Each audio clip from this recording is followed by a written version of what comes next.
right time to what? Is it the right Is it the Nate, right? Rebecca, is it the right? Is it Yes. the right? It That's what is. Beyonce said. Is it the Or right was to it the left? left, to Did the she say right? left? She say left? Everything you own in the box to the left.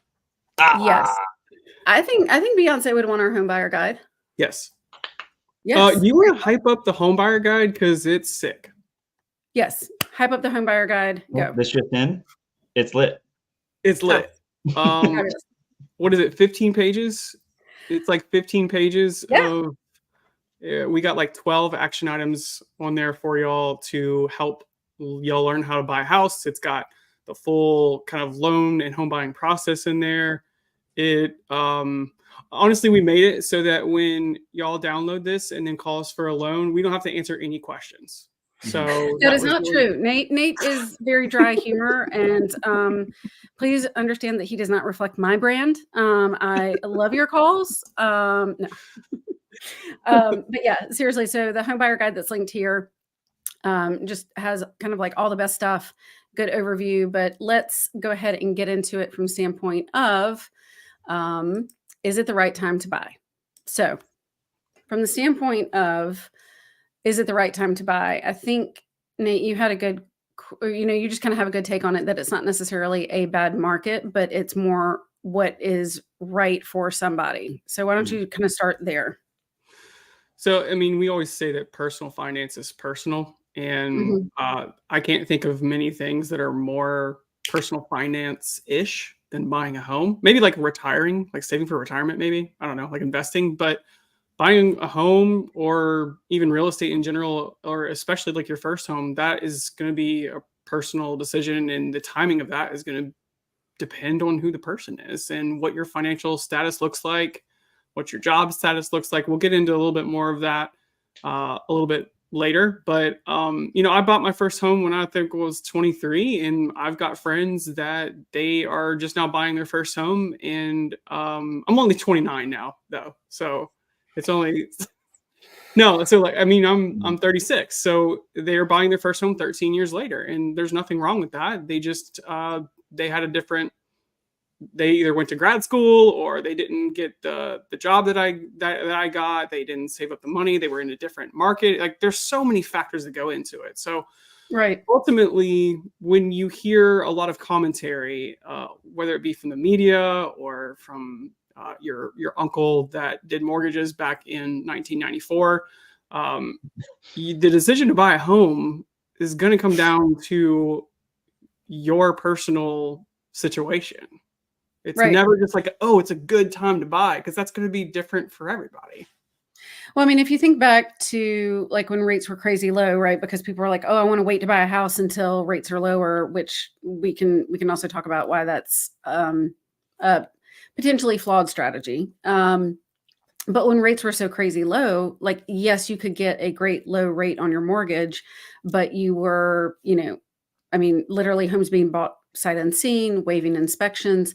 And that was maybe a good time for some buyers, but a lot of first-time home buyers or just buyers in general that didn't feel comfortable potentially putting tens of thousands of dollars on the line for getting a home under contract, paying over, or just saying, hey, I don't care what comes up on the inspections, I'll deal with it, whatever it may cost. That squeezed an entire, group out of being able to buy. And now that, people I think have to be more intentional about if they're going to buy because rates are higher. Yes, there's still a lot of demand, right? Housing market isn't crashing, home values aren't coming down because the demand is still there. But it does create at least a little bit more balance, I think, than it just being like, oh, well, low rates are going to fix everything. It's actually going to make it worse. From a demand or from an inventory standpoint, I guess what I'm saying, like competition for homes. Yep. I also think people put everything into one box. So right, like it's all in the interest rate box. So everything's focused on the payment that is associated with that interest rate. But I know we have the luxury of being able to hear people's stories and actually kind of tuning into, just this week, I've talked to somebody who hasn't owned a home since 2008, has a little PTSD, but they put themselves in a very strong situation, have faith in the market, evaluated everything, and they finally are able to put together, a strong case to say, yeah, we're ready to buy a home. And then I talked to somebody else who's moving from a city, just got a new job, moving from a city, but 2 income streams are going away with this move. And it's like, might not be the best time, right? Let's get you over here. Let's, maybe you find the right spot. So people, I think, and I'm a victim of this too, where you start to, when you take the step back, people have all these lives and these stories just like you do, right? And, but it still gets just boiled down to interest rate, which I think is wild. Yeah. Well, So we had, oh, go ahead. Well, and so one of the things with interest rates specifically, if we're kind of combining those two thoughts that both of y'all brought up too. So let's rewind back to 2020, 2021, even parts of 2022, where people were paying 30, 40, 50, even depending on the market, like $50,000 over ask price. So, but they're getting, a lower rate. But how much are we really paying extra per month right now versus you having to pay more cash out of pocket to pay over ask price? So at a certain point, like there's a little bit of a balance there. Yeah, you're paying a little bit more monthly, but you're not having to come out of pocket as much and get into this crazy bidding war, and stuff isn't moving like as fast. You can, like Rebecca said, you can be a little bit more deliberate, a little bit more, you can think about it a little bit more. You can be a little bit more picky, might not be the right word, but you can take your time a little bit and be a little bit more intentional. Sometimes. But again, like sometimes you're going like, in a couple of days and it's like, oh, I'm sorry, it's already aged. This listing is, what's wrong with it? Right. So I know that we had asked some questions in our stories and had kind of asked some questions as far as like, what concerned you when you were buying your first house? So, or what did you feel? Well, like what did you think that potentially, delayed you buying, or you thought that you couldn't buy? So I thought, one of mine was lack of knowledge. So, and I think that's kind of a common, theme that we hear, right? Is like, I don't know. I don't know if I can buy.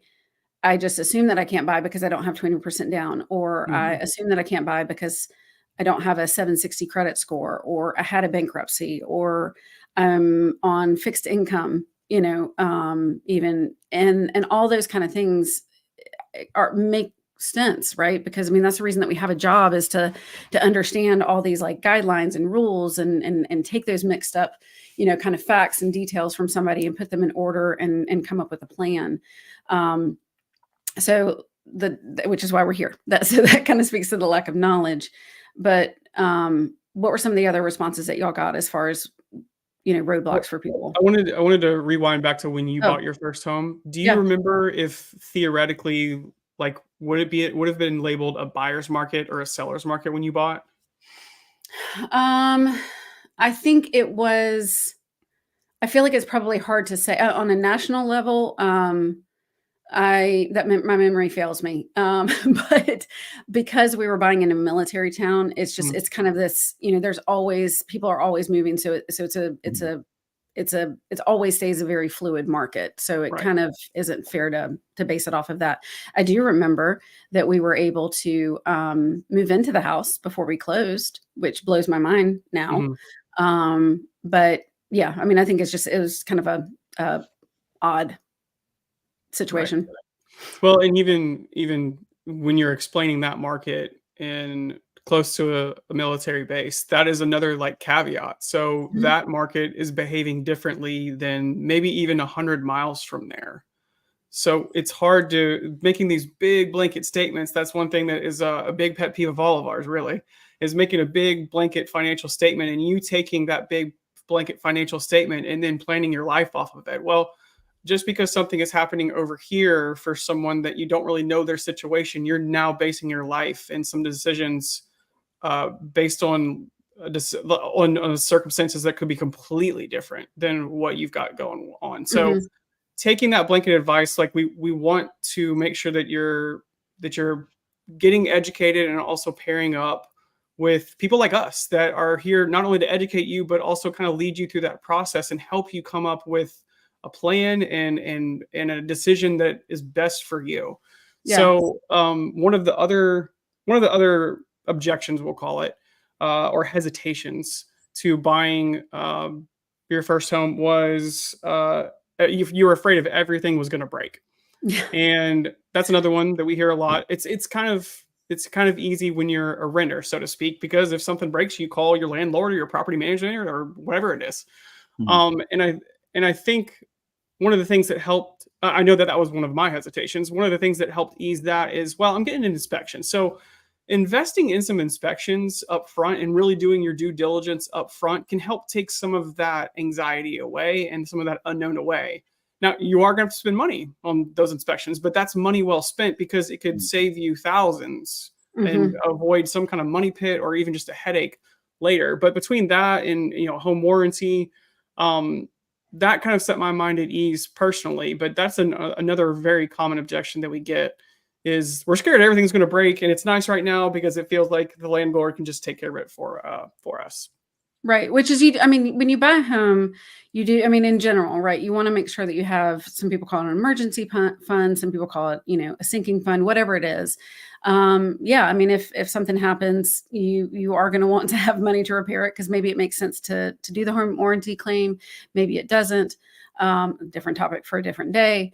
So it's good to make sure that you do have some buffer there because stuff happens, and that is the part of home ownership, right?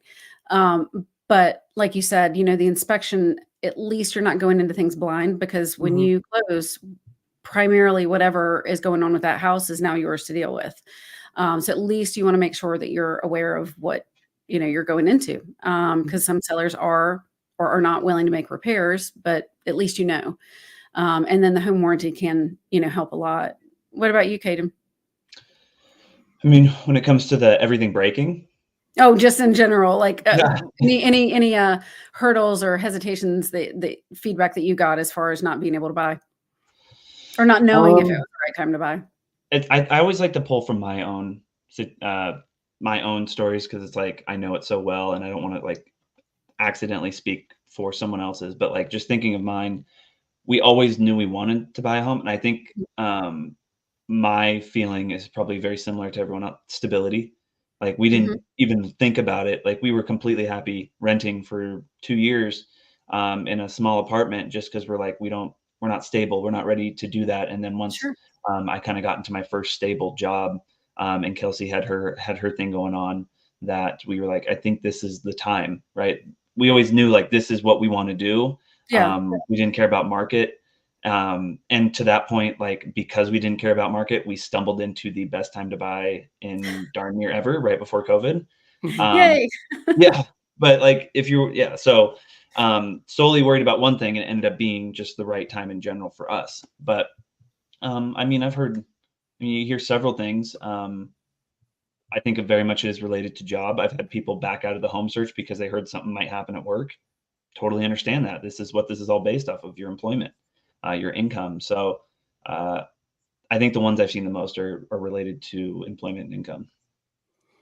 Mhm. Cool.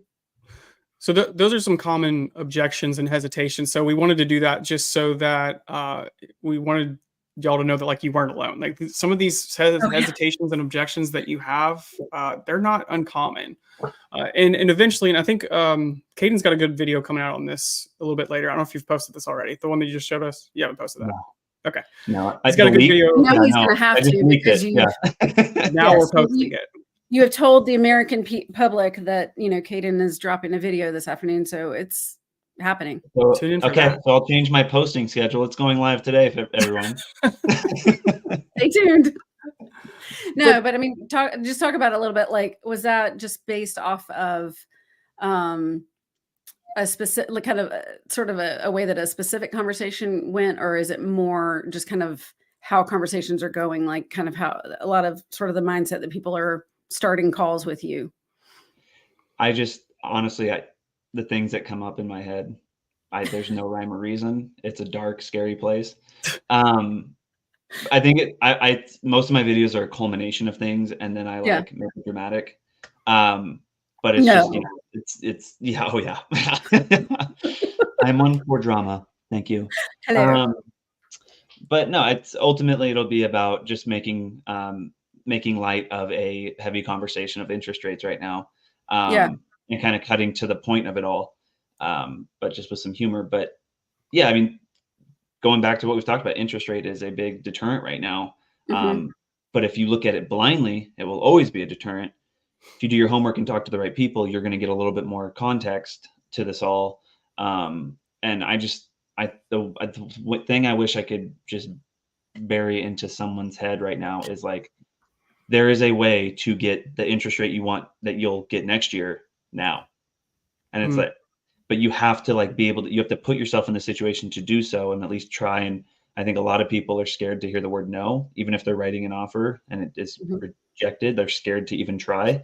Cause like, I know as soon as rates come down, that's when people are going to come back out. And I'm like, yeah, we've been writing loans with these rates for like a year now. So I don't know what else to say. But going back to like your video, something you said in there that I really loved was that you acknowledge the fact that homeownership does come with a sacrifice. I mean, ultimately, it doesn't matter what the market is doing and how expensive it is or whatever. It is a big decision, but it usually comes with some kind of sacrifice. But what we love about it is that sacrifice is usually worth it because you're building equity. You've got forced savings. You've got stability. So it's not without sacrifice. But again, the payoff is there. So for me, when I went to go buy my first home, I knew that it was going to be a little bit of a sacrifice. I knew that I would possibly have some stuff break. I knew that I had to part with some of the money in my bank account. I knew that even my payment was going to go up versus like the rent. But I started cutting out some of the stuff, kind of the fluff in my life so that I could afford that. It wasn't my ideal living situation, but it was kind of more of the long play. I believed in homeownership and I still do, obviously. But so that sacrifice was worth it. Usually is, if you give yourself enough time. Yeah, I mean, we say it all the time. It's time in the market, not timing the market. So the longer you're going to hold on to something, the better chance it is that it's a really, really good decision and it's going to pay off several times over. So go ahead. Well, I was going to say, like, what are some things that people can do? Like, what are some things that people can do to help determine if it is a right time to buy for them? What are some things that when you're talking to a client or even when you were going to buy your first house that you were thinking like, okay, I think that I can wrap my head around this, or even you're reassuring a client like, hey, you're actually ready for this. So what are some telltale signs that you see?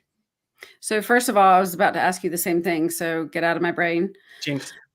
Jinx, you owe me a Coke, or Pepsi, whatever. I think I was talking with some clients the other day and we were going over their application. So they're pre-approved, and after they're pre-approved, then we normally do a screen share and kind of go through and say, here are your numbers. If you do this as a down payment versus that, or this sales price versus that sales price.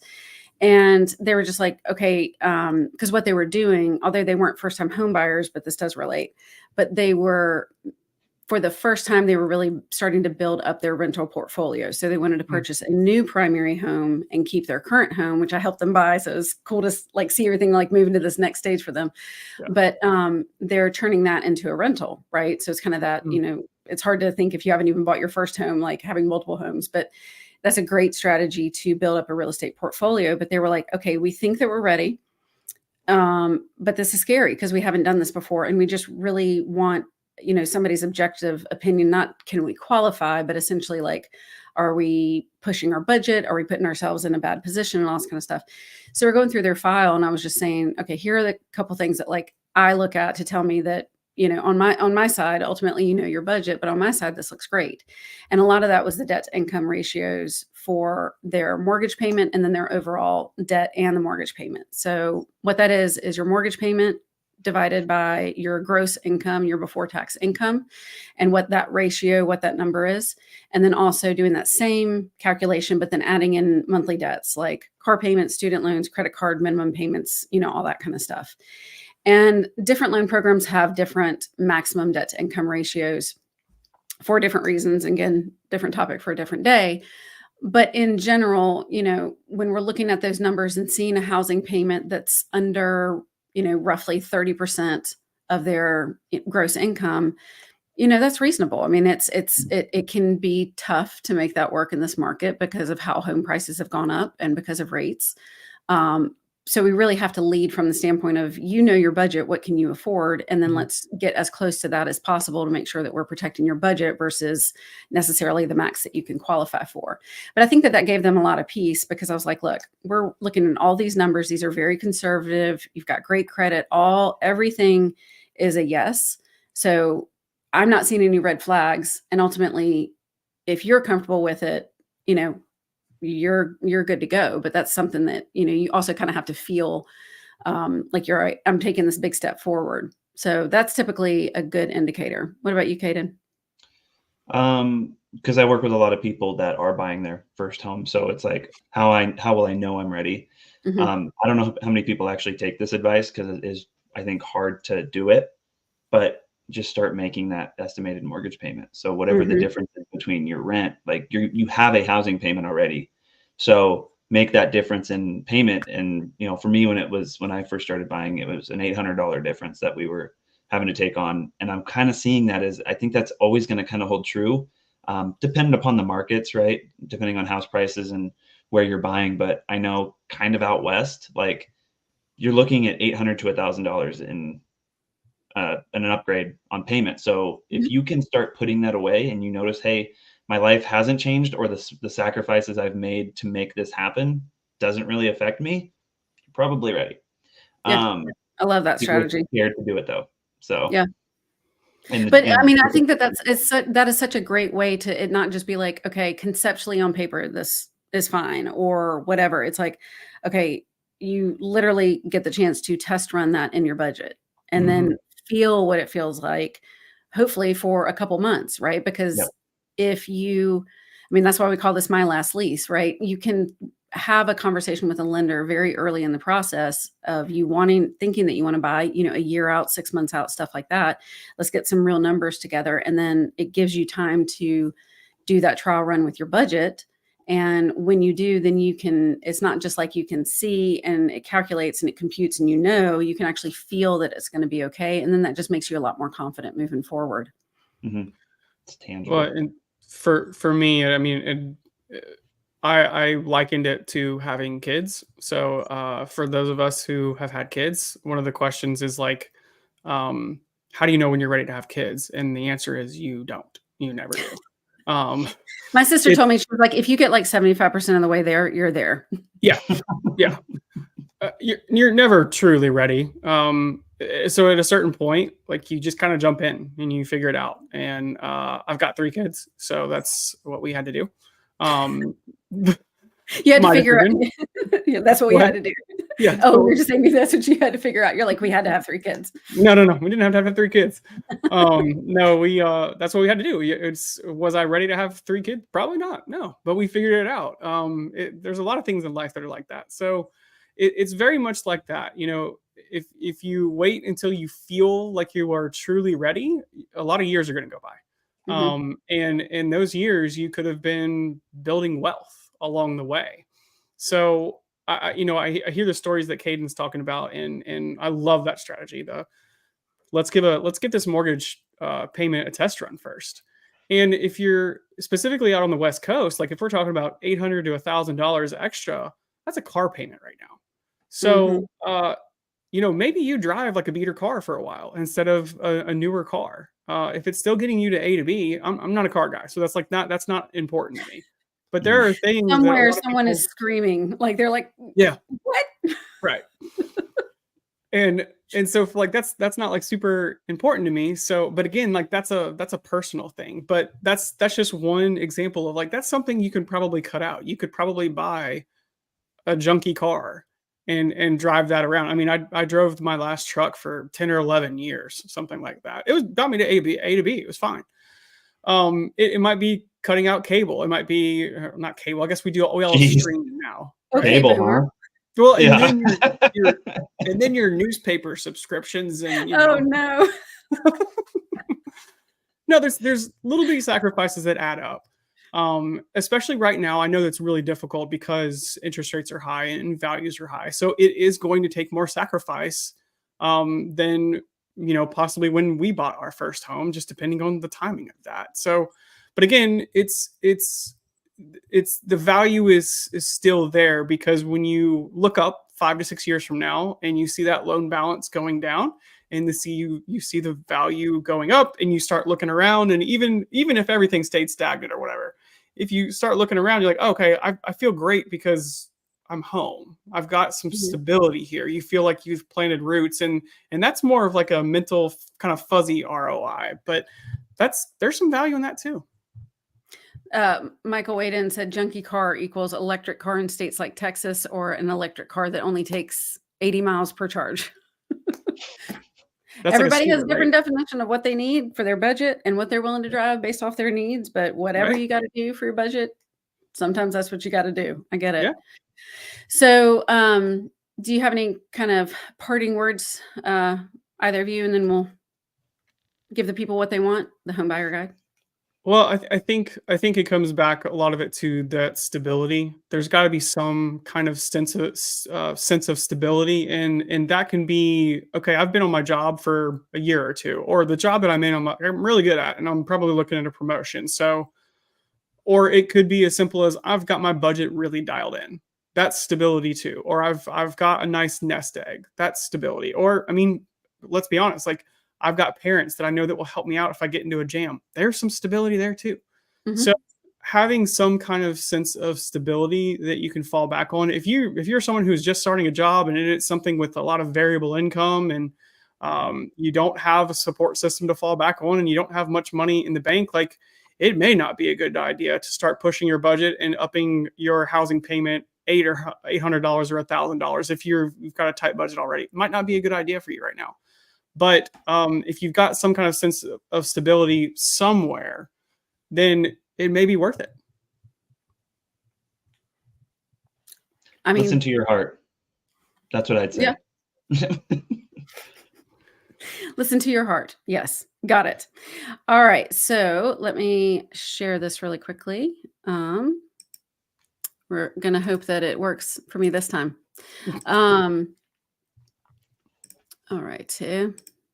Oh, I restarted my computer. So just give me a minute. You can stall. Both of y'all. Go for it. Well, I'll give another little preview of the home buyer guide. So again, it's like there's a lot of information in there. It talks about the loan, different loan programs. It's got some loan information on there as far as like the parameters that you've got for each loan type. It's got some industry definitions. It's also got, like we mentioned, the roadmap earlier, and then 12 steps that you can take to help you prepare for your first home purchase. So in a perfect world, you could work this plan all the way up until like a year before you want to buy.